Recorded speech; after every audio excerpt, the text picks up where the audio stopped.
is because that death toll is a weapon. And when you layer those threats on top of each other, you basically, if you put a coloured dot for each of those, the end of the map would just be a sea of colour. On all of the fronts, the IDF have taken an approach now where they're going to strike the enemy before they get strong. Like particularly Rafah, going through there, it's every single building is no longer a building. Just did the basic due diligence that the world's media should have done. Welcome to this special edition of the Israel Guys. We don't do this a lot, but we're honored to have special guests in the studio today. We have Andrew Fox and Shana Meyerson. I appreciate you guys being with us, making the drive all the way to the Mount of Blessings studio. That's no small feat. Maybe just to kick things off, tell us how you got involved with Israel in the first place, before October 7th, after October 7th. Like, what got you involved with this? So really was studying the Middle East. I was looking for my master's, what area I was going to look at. And actually Afghanistan was just too close for me. When you're an academic, you need that little bit of distance, and I was too deeply involved. So I thought, hey, what's our other big war? Well, let's look at the Middle East. So I studied that. I did my psychology master's looking at the psychology of disinformation for my thesis. And then, of course, a war kicked off in the Middle East with loads of disinformation. So that was really where I was coming from. And my motivating kind of drive behind this is fairness. Like, first of all, I hate bullies. Yeah. And there's a lot of beating up on the Jewish people worldwide that really sits poorly with me. But I try and just report on the IDF as I would if I was reporting on the British Army or the American Army or the Australian Army or the French Army. And I think that's the real problem with this war, is that nobody's got this balanced perspective. And I don't expect the IDF to be perfect. Like, we're human beings, we're flawed. The IDF's made up of human beings. There are going to be flaws. And I think, if we look at those objectively and, just assess them as we would any other mistake or any other, error, we can then look at the good as well. And we can focus on the good, and then we can come to a balanced decision as to whether overall good or overall bad. And my research has led me to believe that the IDF has done a really good job. That's what my question was going to be. In all of its theatres that it's competed in. And we can separate the politics from the military. Yeah. Politics isn't my business. My business is looking at what's happening with boots on the ground. And I've been very impressed by what I've seen from the IDF. And so it's been my mission to push that across, because I think it's such an unfair, biased, distorted environment that we're all operating in at the moment. Privileged to have you today. You've spent some time with the IDF in the last week, and you said this was your 10th trip to Israel, I believe, in the last 2 years. So we could say this is a very serious life's work for you, at least in the last couple of years. But privileged to have you. Thank you so much for joining us as well. Just a quick bio for both of you before we dive in.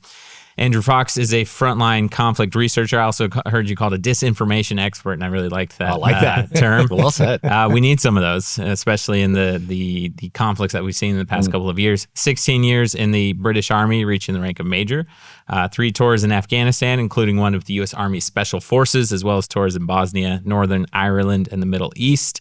Degree in law and politics, distinctions in war studies and military history, and certificates in leadership and strategic management and higher education. You're currently studying for a PhD in war studies, focusing on lessons from the October 7th and Ukraine wars. So, but more than that, you've been in Gaza multiple times. You've been in Hezbollah tunnels in Lebanon. You were the first researcher invited into the Gaza Humanitarian Foundation distribution sites in Gaza last year. And you've been on the front lines. So definitely, there's people, guys, that you need to listen to when it comes to so much propaganda being spread online, especially when it comes to Israel and the Middle East. And Andrew's definitely one of those voices. And on the other side, there's people you definitely shouldn't be listening to, so we'll make sure you know also those correct. things too, right? And quick intro for you, Shana. You were an influencer and an entrepreneur, as I understand, but seems like you've left a lot of that to defend the Jewish people in Israel in the last couple of years. So a member of the elite World Jewish Congress, Jewish Diplomatic Corps, the Israel Bonds National Women's Board, AIPAC, and after October 7th, you put your professional career on hold in order to advocate full-time for the Jewish people and the state of Israel. So thank you so much for that. So we want to dive in, and this is just a conversation. I've spent some time looking at your recently published report a very significant in-depth paper on military lessons from Gaza. Also want to ask you about the study that you did, I think a little over a year ago, on the death statistics from Gaza, and curious to hear, if there's an update on that. Well, unfortunately, that bullying that you mentioned seems to play a role as the world gives their biased definition of what's going on. They'll take a media post, or they'll take something that the enemy is actually creating in order to delegitimize the IDF, and then promote that as though it actually happened. And that's happened so many times in Gaza. You've not only been in Gaza, you've been on a lot of the borders. I know you were up in Lebanon. Were you also in Syria? Yeah, so, this week. Yeah. Whoa, amazing. Talk a little bit about maybe an example of what you're talking about in practice as you've went with the IDF into these areas. What's something that the IDF does that is actually beyond what most militaries would even do? I don't know if there's something that comes to your mind, or something that is more than, everybody says the IDF is the most, humane, and they go beyond, so far beyond, because of this pressure that they get from the rest of the world. What's your comment on? Yeah, I think we just have to look at those evacuations of civilians. That's every time you just keep coming back to that one. If you want to show that then, they're not a genocidal army, they don't want to kill Palestinians if they can help it, and they just want to kill the terrorists. The fact that they give up the elements of surprise, the fact that they broadcast their plans to their enemy before they start, the fact that they hold their operations off to make sure that civilians are clear of these areas as best as possible. The fact that they've invested millions of shekels into a computer system that tracks population density on a cellular basis. No other army does this. No other army does it. And, like I said, they sometimes make mistakes. Sometimes intelligence is wrong. Sometimes people don't evacuate when they're supposed to, or when they're asked to. War is hell. And that's right. In every war, it's civilians who suffer the most. But if the IDF hadn't done all of these things, the death toll of civilians in Gaza would be 10 times what it is. Wow. And the fact it's so low, I think, is commendable. Given that this was a war that the IDF didn't start, it's not a war they particularly wanted to fight. They'd be very happy to live alongside Gazans and other Palestinian groups if they just agreed all to get on. But unfortunately, we had the most horrific terror attack of modern times, and that demanded a military response. And there's not a country in the world that wouldn't want their government to respond in the way the IDF have. And the fact that this isn't presented is just a great example of, what we can call that bullying, like that different standard that Israel has always held to. And it's that I'm so keen to kind of fight against. What are some things that you saw firsthand going into Gaza after October 7th? Okay, the destruction is real. Particularly Rafah, going through there, it's every single building is no longer a building. It's a twisted hulk of steel and rubble. And it's really important to understand why. And I think that's something that actually I don't think the Israelis have done particularly well at explaining, if I'm honest. But if you look at the tunnels and how they're laid down, translating it into American, 500 miles of tunnels. Yeah. But they crisscross, they go at different depths. They have obstacles you have to fight through every 100 meters, 57,000 tunnel shafts, tens of thousands of IEDs, well into the tens of thousands, maybe even 100,000 IEDs, firing points, ammunition dumps in almost every house. And when you layer those threats on top of each other, you basically, if you put a colored dot for each of those, the end of the map would just be a sea of color. And of course, if you're an army fighting through those areas, every dot's going to have some sort of combat action. And that's why the place gets ruined. And that's on Hamas. Hamas didn't have to turn their people's homes into defensive positions. They didn't have to dig tunnel shafts in every mosque, hospital, school, shop, kid's bedroom. They didn't have to store weapons under civilians' beds. They didn't have to, put mouse holes between buildings and fight from their own people's homes. And this is the destruction that comes from the tactics that Hamas selected. And they selected it because they wanted the PR gains. Yeah. And that's the unbelievable thing about the whole piece. In your report, you talked a lot about the density situation here.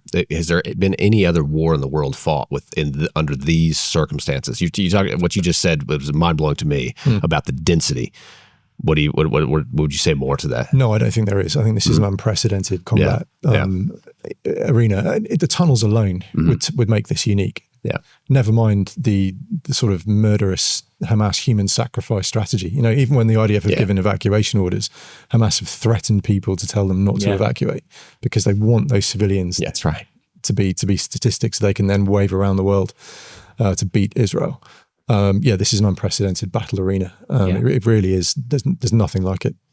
We had a D9 bulldozer operator from the IDF. I think his bulldozer was the first one to enter Gaza after October 7th. And he was talking about, because a lot of people wonder why the level of destruction. And he was talking about how number one, Hamas doesn't fight in uniform, which we saw evidence of because the first time there was a ceasefire, right, and they let hostages go, all of a sudden Hamas appeared in uniform.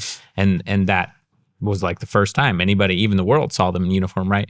And so as soon as the battle starts, all the uniforms disappear. They all go underground, but they pop up in every single house. And literally every building and house is used as guerrilla warfare for Hamas. And then they disappear into a tunnel, move to the next house. And so literally the IDF is dismantling, building by building, house by house. Is that something that you saw or are familiar with or experienced? Yeah, absolutely. I think it's worth comparing and contrasting to Afghanistan, actually, because it was a very different kind of war there.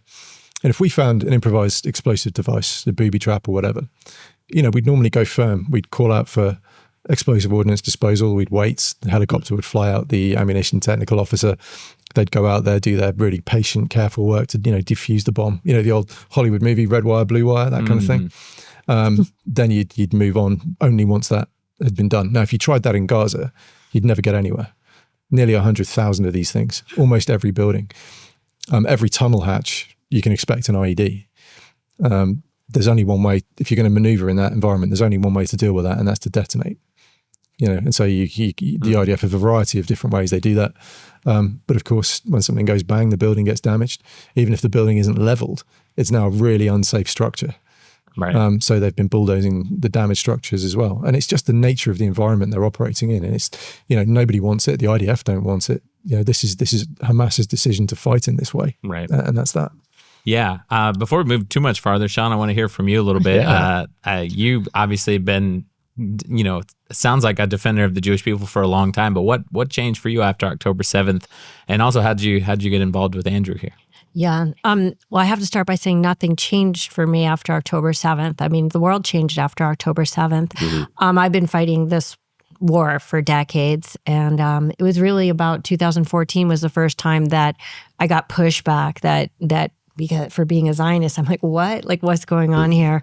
But I think that in a way, I was sort of pushed out of, by God or by otherwise, out of the yoga industry because, Zionist baby killer has no place in the world of love and light. And so it got very overwhelming. All my private clients left me. Studios stopped inviting me all across the world. Mm-hmm. Yeah.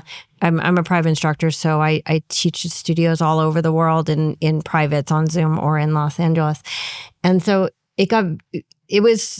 I started this Yoga Vor podcast sort of on a whim. And it just became, I just finished 90 something episodes. It just became something very big. And then I invited Andrew after his groundbreaking report about the death statistics, which was just such a mind-blowing and tedious work that he did that changed the whole narrative of the war. And I asked him to come back on a second time after, I think it was after your next report. And he said yes. And then I said I had this crazy idea. Like, what is the two weirdest people in the world to be on a show together, a paratrooper and a yogi? And he said yes to that too. So that's how we wound up with our podcast, a paratrooper and a yogi walk into a bar. There you go. So awesome. What would you say, just maybe to pivot a little bit and then we'll get back to the war in Gaza and what's happening here. I want to dig some more into the reports that you've done, but let's take a little bit of a pivot and talk about anti-Semitism. You live in Los Angeles, you live in London. Both, the United States, rising levels of anti-Semitism, and as well as the UK, something that I look back at October 7th, and on the one hand, I was shocked, but on the other hand, not so shocked because you have the worst terrorist attack that was to ever happen to Israel, right? Goes down in history, right? next to the Holocaust, honestly, in the level of the horrific, levels of atrocities that happened there.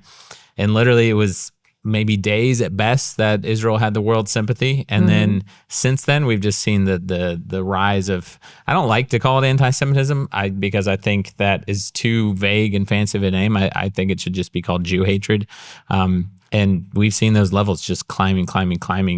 And parts of the U.S., obviously nothing is ever as bad as it's portrayed in the media, but parts of the U.S. and parts of the U.K. for sure, we're seeing that skyrocket. So What's your thoughts on anti-Semitism? Maybe start with you, and want to hear from you, Andrew, as well.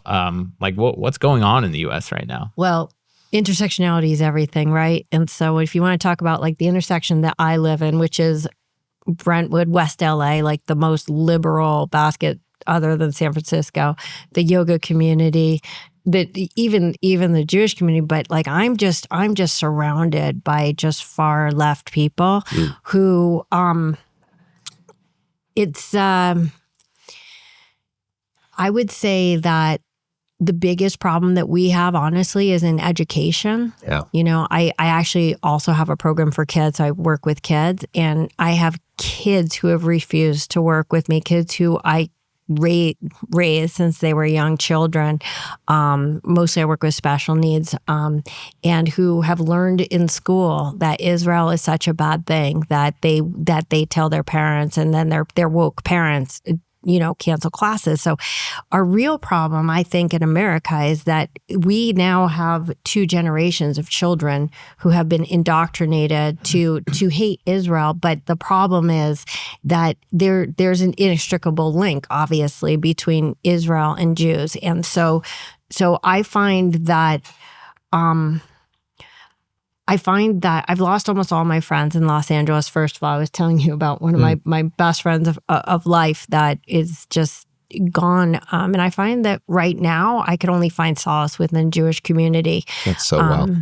It's very sad because it's like, had we been the perpetrators, that would be one thing. But the fact that this is the result of being the victims of this massacre, it hurts my head every day. I go around in circles saying, how did we get here?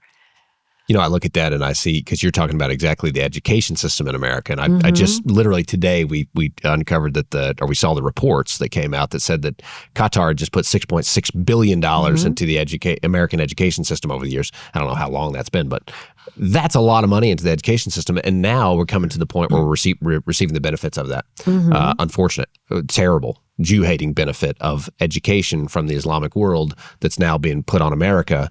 And I assume England's the same way, where now Jews are not safe in our streets.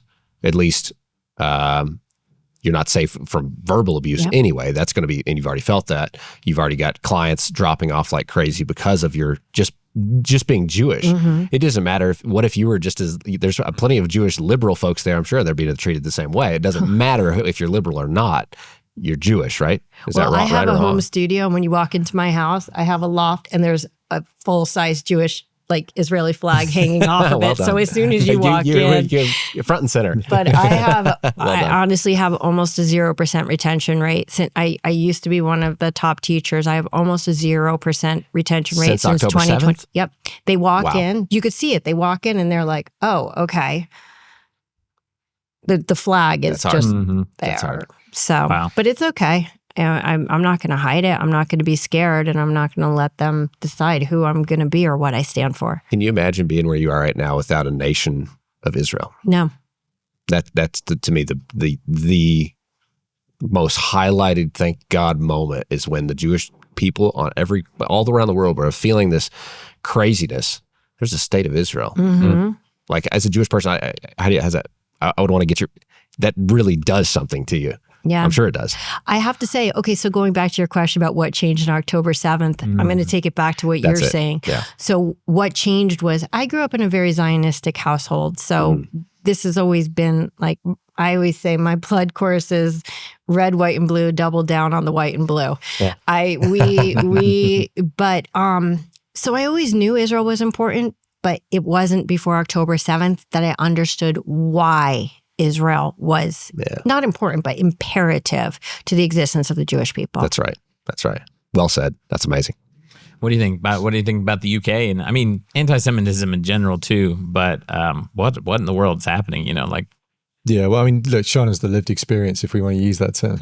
That's someone who's lost almost everything as a result of effectively anti-Semitism. So, I can't give you a first-hand kind of equivalent. I'm not Jewish, I'm Catholic.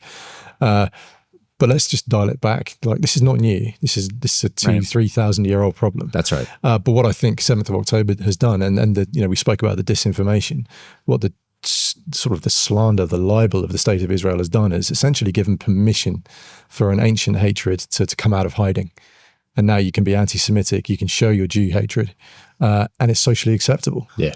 And that's one of the reasons why I've worked on the disinformation side of things, because, and I've said it many times, actually, when you look at the Manchester attacks, the Washington, D.C. shootings, the Australia Bondi Beach attack, all the people who've been pushing these blood libels, these genocide slanders, like, these people have blood on their hands. They've created a permissive atmosphere where people feel emboldened to go out there and not only not go to a yoga class anymore because the teacher is a Zionist, but actually go to, a party on a beach in Australia and just start killing Jews because they're Jews. And that's, I think, the really dangerous part of this is this permission has now been given. And our governments have played along with it. We've accepted these hate marches on our streets.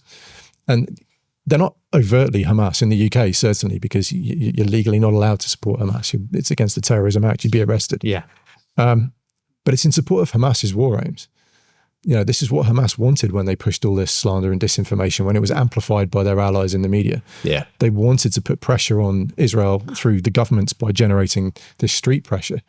But, if you're on a march and one person is being anti-Semitic, it doesn't matter if you have good intentions, you're on an anti-Semitic march. Exactly. And so we've got hundreds of thousands of people on our streets screeching in support of an anti-Semitic goal, and this is the end state. Right. Yeah, it's very crazy just to state what's happening today and just kind of not even knowing, like, well, what will the state of the world be tomorrow? Australia's already experienced a large-scale attack. The U.S. had a lot of smaller attacks, some bigger than others, some very horrific. And I wonder, Luke, what would you say about, because it does seem like they attacked Europe before America. America's just now seeming to really start getting hot. Is there things that you, through all your studies, that America is falling prey to that you see like clearly Europe did wrong? Do you mean socially or? Yeah, just like this wave of Islamic takeover in the streets. Obviously, it's farther down the road in the London. Streets of New York are now, 5 times a day, the Muslim call to prayer is going out in the streets of New York. And I'm sure that's happened in London for quite some time, I would assume in certain parts. Certain parts, yeah. And, you look at Minnesota and those kind of areas. Sure. Look, I think it's a matter of integration. And we were speaking before the recording, actually, the Danish have actually really gone hard on this That's now. right. And they said, look, if you don't want to come here and be Danish, if you want to set up your own parallel society, then, hey, you can leave. You're not welcome here now because this is Denmark and we're Danish. And I think in many ways we've lost this sense of identity almost. Yeah. We don't know what we stand for anymore. Mm-hmm. We opened the doors in 1997 to just uncontrolled mass immigration. But we never really let these new immigrants know or feel any duty to what they were joining. Yeah. We didn't articulate who we were. And they said, hey, well, in that case, we'll just write our own story. And that gave them that leeway to create these different spaces, these isolated communities that run their own affairs in the way they want to. And yes, they are British by citizenship and by passport. But I think you could make a very strong case that they're not British by culture or by integration. And that's the real point of failure. Yeah. And, America's a country built on immigration. Yeah. Yeah. You guys aren't Native Americans, are you? It's, no. And hey, my family went to the United States in 1612, I think was my first ancestor went to America. But you have an American culture, you have a sense of identity and who you are as Americans. Yeah. And I think that's the one thing that will be our bulwark against foreign cultures coming in and imposing perhaps ways of life that we don't like on our societies. I think it's interesting that in today's time, it's considered like radical idea that if you want to go to America or you want to move to the UK or something, then you would actually be required to love America or love the UK, and like right now, America is celebrating whatever it's called, National Islamic Month, something memorial, like an entire month just for Islam, right? We have one day to celebrate America, but we've already given an entire month to an entirely different culture and religion and entity. And I think it's exactly what you're saying is, yes, America was built on immigration, so many countries, but we're no longer, requiring these individuals to actually want to love the country that they moved to. And I think that, it's as simple as that. I mean, how about having 365 days a year to celebrate America and then have, other cultures within that? But, the overarching capstone is that's right. Is America, not some weird component part of your identity. Exactly. Right. Yeah. I want to jump into this is to get your assessment on what's happening now. We've got so much going on right now. I mean, we got Iran that's like, everybody's like, is round 3 really going to, I mean, we've got so much going on. Fall apart? Yeah. Or are they going to crumble within before they can attack? But I mean, both kind of are on the, we have that. We have Israel and Syria. We have Egypt. What is going on there? I mean, literally, there's a lot of big questions. Abraham Accords, what's going on with that? I mean, there's so many Russia, big things. Venezuela. Yeah. There's so much. So maybe just from your right now, what's the top thing? You don't have to cover all of them. Yeah, no, don't have to cover all of that. But just home tomorrow morning, But maybe just on that idea, the assessment of where we are now. Which one of those things is like the hot point that we need to be watching out for, and what? Or maybe there's something that I'm not even said that you're like, no, actually, this is a bigger. Yeah, I think Gaza, you can be fairly relaxed. That's in a state of frozen conflict right now. And actually, Israel has outsourced the problem. It's America's problem now. Mr. Trump has stepped in. He's taken ownership. It's an American planning cell down there. Nothing's going to happen quickly. The international security force isn't anywhere near ready to deploy. The board isn't set up yet. They don't know who's going to command it. It all sounds troublesome to me. That's just a frozen conflict. But bottom line is the hostages, the live ones anyway, are home. Yeah, thank God. Hamas poses no threat to Israel. And that's kind of a strategic win. So there you go. That's Trump's problem. Leave it alone. Right. Lebanon is a problem. Hezbollah are rearming faster than they are disarming. Mm-hmm.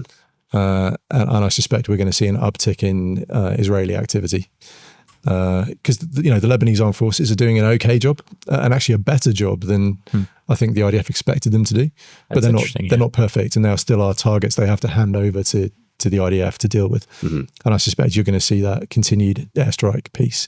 And I think on all of the fronts, the IDF have taken an approach now where if you think of a risk, it's capability, it's intent, and it's opportunity. There's always going to be the intent.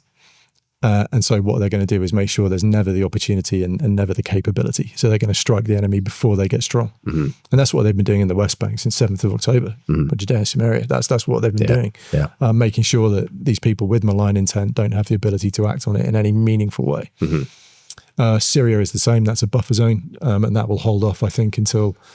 at least until Jelani or whoever ends up in charge in due course, until they stabilize Damascus, I think Israel's going to stay there. Mm-hmm. And again, it's a buffer zone. It's providing humanitarian aid to the Druze community, creating a field hospital for the Druze community because they currently can't travel around Syria to get to the hospitals they need to get to. So Israel are providing that, loads of aid. That's just going to go on as it is. Back to Hezbollah. Yeah. Well, please. Yeah, because if Hezbollah is rearming, that's directly connected to Iran. Connect the dots there. Is Iran really too weak, and is Hezbollah weak enough that it doesn't pose a existential threat? Yeah, not existential, and they certainly don't have the ability south of the Litani to strike Israel directly or form up in huge numbers. But then again, Litani River to the border, 20 minutes drive. It's a short. On a cloudy day when the I-star, the intelligence assets can't be in the sky, still a risk. So Israel's very alive to that, and that's why you're seeing those walls being built at the moment. Yeah. So you don't think we'll see Iran trying to send another wave of ballistic missiles anytime soon? Or if they do, that Israel will probably preempt it? Let me move to Iran in 2 seconds. I'll finish on I Hezbollah. thought you were going to be onto that because that's the big gold right there. But yeah, Iran are still funding Hezbollah. They're doing it. They're money laundering through Turkey and another country I've been asked not to mention. Yeah.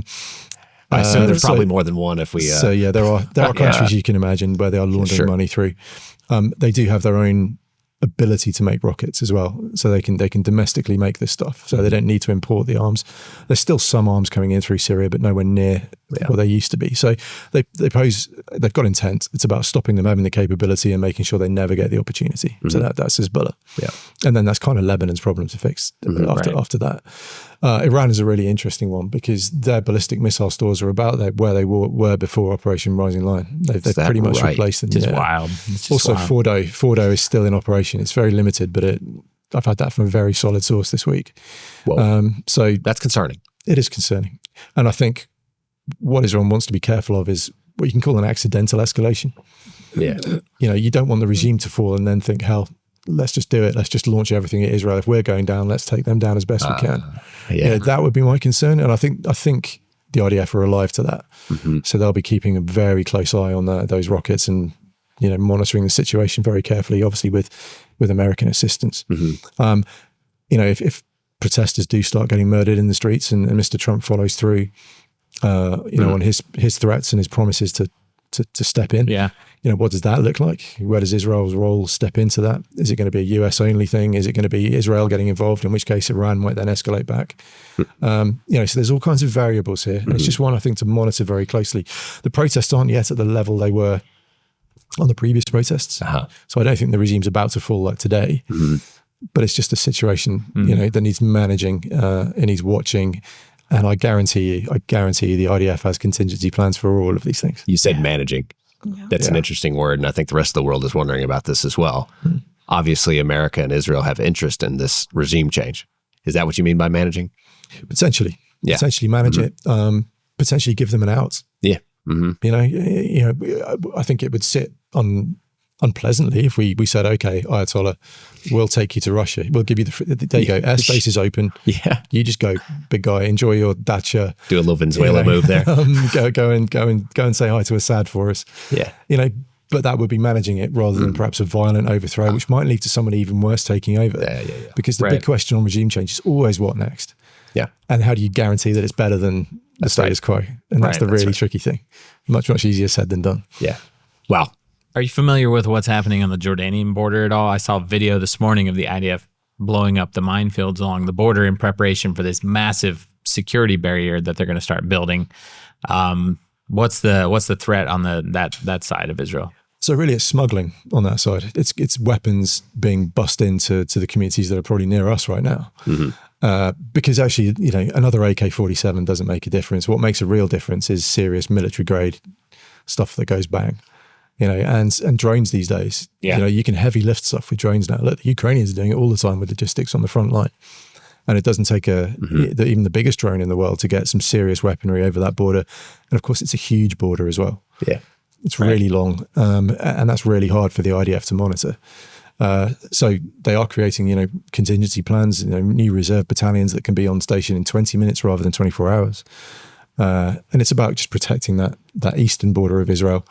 To make sure that it doesn't become a porous supply line for jihadi arms that are going to cause, which it does seem it has been in the past. Oh, there's huge smuggling that goes on, and they won't catch everything, but as long as they catch the really big stuff, that's what matters. Right. Well, I would also want to hear about Egypt because they have Egypt's such a mass military issue. Yeah. Well, we obviously know we were also down in Rafah, and on that Rafah, on the Egyptian border. My gracious, you got to know, where were those tunnels going? Nobody ever asked the question. So maybe it's a little bit politically, there's some dynamite there to touch, but what would you be able to even speak about? Obviously, we don't want to flare anything here, but it does seem a little bit more tense than what may seem. The thing with Egypt is there's leverage. And that's really important because actually Israel's economy did pretty well during the war. It held up surprisingly well. Big time. Oh, yeah. It grew. Whose didn't is Egypt because the Suez Canal was shut effectively by the Houthis. All that trade that Egypt would have flowing through the Suez Canal has now gone. So they took a huge economic hit, which gives them a vulnerability and gives the West, as it were, an opportunity in terms of financial incentives. And of course, the Egyptians right now are a vital conduit to Hamas in Gaza. So if the IDF get news of a planned Hamas attack, the Americans will then send a message through the Egyptians to Hamas saying, hey, we know about this, don't even think about it. Wow. And that's kind of how they're keeping things calm. So the Egyptians are playing a really big role here. They're financially vulnerable, which means that through aid, military or economic, you can keep them kind of where you need them. So it's almost like a tool a bit. Yeah. Well, think about the three levers of statecraft. They're military, That's the one you don't really want to use. It's diplomacy and it's economics. And so hitting the Egyptians now with diplomacy and economic assistance is the way to keep that stable. Wow. I want to spend a little bit of time. You've done some extensive reports on the death toll in Gaza, and as well as just came out with a recent report on the Israeli military in general, especially in the Gaza war. Obviously, we don't have time to get into everything, but there was some amazing stuff from the time I spent looking at your most recent report. And I watched an interview you did with, I believe it was Vicegrad about a year ago. Really curious to hear your perspective on the death toll, because ever since October 7th, we've been broadcasting almost every day. And every time something came out about the death toll and the numbers and, the Israel being accused of genocide because of how many people were dying in Gaza, I always told our audience, like, there will be more information that will come out. Like, there will be things that are exposed here. We do know that the only numbers the world has to rely on come straight from Hamas, who are a terrorist organization, and they are, it's in their favor to lie and distort the truth as much as possible. But it sounds like you did a really deep dive, and it's just curious to hear your perspective on that, as well as if you have, more recent up-to-date information, since your report and interview with Vicegrad a little over a year ago. Look, I just did the basic due diligence that the world's media should have done. Right. That's all we really did. Look, I can't get into Gaza and count bodies. Like, there's no way of verifying this or otherwise. So what you do is you look at qualitative data. So quantitative being the numbers, qualitative being trends that you can pick out. We found tons of errors. Men listed as women, ages wrong, adults listed as children, people who died in 2014 we found on there. Nothing decisive, but these trends point to the fact that these were not reliable and shouldn't have been relied on by the world's media as if it were gospel. That paper had the best validation from the best possible source, Hamas. Yes. So about 5 months after we published that paper saying, hey, this is wrong, there's going to be huge numbers wrong here, they deleted nearly 5,000 names from their own lists. Really? Yeah. Wow. That got completely underreported, but they did it. So we called it absolutely correct. But the other stuff we looked at was in previous conflicts, like how accurate have they been? And actually pretty accurate in terms of overall numbers. But the other thing they never do is reveal combatant deaths, which they include in those numbers.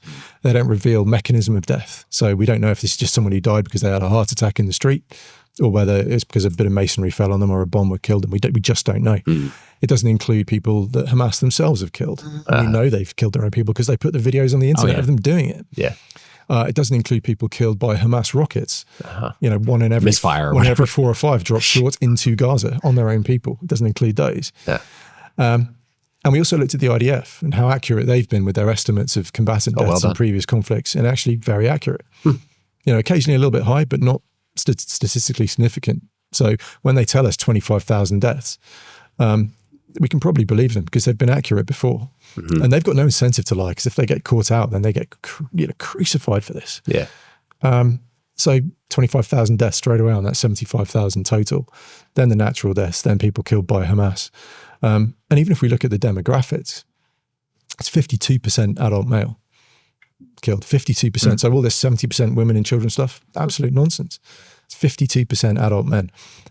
And we also have evidence that they use child fighters. That's extensive. That was documented and reported on by Amnesty International long before this war. Yeah. And there's also open source accounts who found children as young as 12 being used by Hamas and reported as martyrs by their families. So, even though there's children above and beyond the 52% death, we can almost certainly say they're combatants as well. So, yes, a lot of people have died. But my word, it's not in any way the way that it's been portrayed by the media, where you've got 70,000 people, of which, 70% are women and children. It's just nonsense. And then, of course, you have a whole fake academia industry who go, actually, Hamas, you're wrong. It's not 75,000, it's actually 600 million. And you're like, okay, brilliant. And then people just keep and run with it. They just run with it. Yeah, just make up any old number and, and the press goes with it. And my final observation on this is, tell me another war where they tell you deaths to the number. Like, go on Wikipedia for Afghanistan. They estimate, they can't even get it within 100,000. They say civilian deaths, 100 to 200,000. That was a 20-year war. Nobody else records it like this. Hezbollah don't. Hezbollah release their combatants. When there's a Hezbollah guy dies, they get those fancy photos, don't they? Have you seen those? The boys looking all noble. That's what normally happens. And why isn't that happening in Gaza? People just asking that question. And the reason is because that death toll is a weapon. Mm-hmm. And Hamas use it as a weapon to try and degrade Israel on the international scale. So I'm not denying a lot of people have died. I'm not denying that innocents have died. But the way this number is being used and manipulated in the media is where the real fault lies here. To add to the numbers, the density, as you mentioned earlier, the just how crazy this battle is, would also seem to add to the idea of not being able to count. This is unbelievable. Your tunnels and all the levels is just way more sophisticated and hard to fight, which seems like it would also add to not being able to know the number. So again, just another layer of this. That's very well said. Yeah. Unfortunately, we don't have a lot more time, but I do want to hear a little bit about, you did a very extensive report on the IDF and their tactics in the military over the last 2 years. Maybe either from that or from your personal up-close experiences with the Israeli military in the last week. Just what's one or two things that, you've observed or found that, about the Israeli military and the war they've conducted in the last 2 years? I'll go with the biggest headline. And that's their unbelievable adaptability. Like, they weren't ready for this war. They didn't have the recall procedures in place. They didn't have the equipment they needed for 360,000 soldiers to deploy in 2 weeks. But let's put this in context. For the first Gulf War, the Americans shifted 500,000 troops and equipment halfway across the world to the Gulf. It took them 6 months. Now, take the geography out of it. Israel managed 360,000 troops mobilized in 2 weeks. Okay, they didn't have to fly them halfway around the world, but that is still 6 months, 3/4 of that in just 2 weeks. Really impressive. Yeah. And they've as the war's developed, they've adapted in contact. They've improved their procedures. The medical procedures are a light year ahead of the American Army or the British Army or anyone else. The way so there are 600 IDF soldiers who are alive today who would have died in previous wars, but for the developments in medical care that the IDF have taken on. That's incredible. Using high technology, using, an app, putting blood close to the front line, putting doctors right on the front line. I mean, it's just logic. It's incredible because why do soldiers die?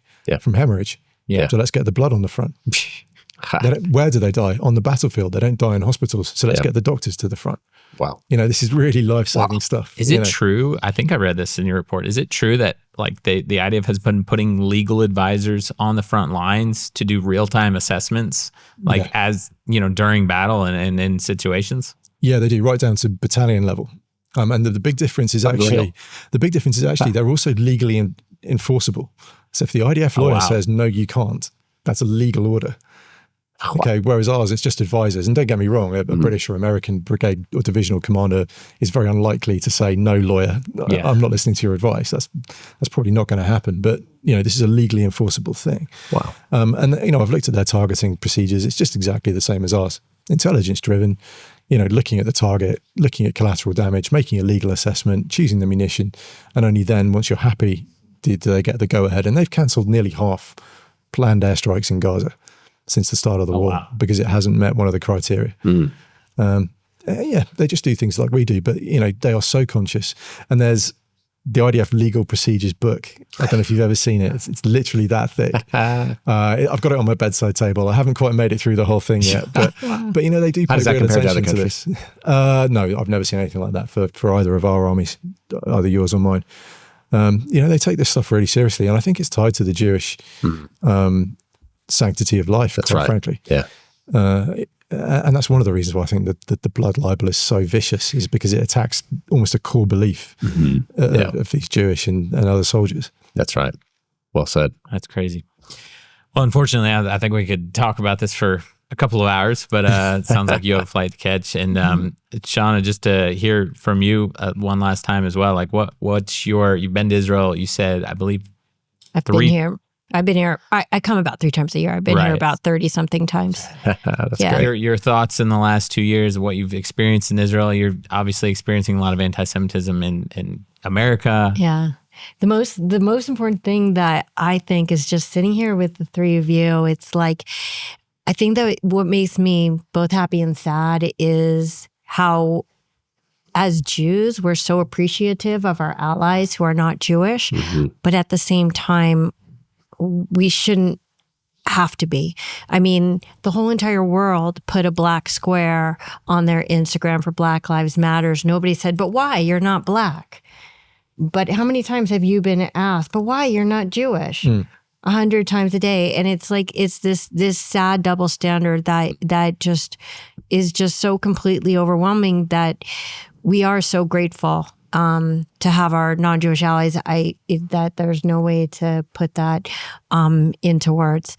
That being said, coming back to Israel after October 7th, well, obviously it's very different today than it was a few months after the war, the first time I came. But I think that the one thing that people don't understand about Israel is that Israel is one family. This isn't like America where you have a family, and every single person here felt the hostages and felt the loss of the people at Billy and all the Nova, and it doesn't become something that is from California, how shocking it was that 9/11 happened, that when you come here, it's tangible that everyone was carrying this heaviness of the loss that we all shared. And then so last time I was here was in August, and a lot of the hostages were home, and it was definitely a palpably different feeling. And then now that we have only Ron Gvili, please God that he should come home. It just shows just how interconnected this soul level connection is. This is one nation. And when you think about America, one nation under God, I'm like, well, that should probably be the Israel thing. I have heard that it says the smallest of nations, largest of families, Israel. And that's so true. Good. Yeah, very well put. Well, thank you so much, both of you, for coming on and being with us today. Tell our audience, start with you, Shana, just how people can get in touch with you. Yeah.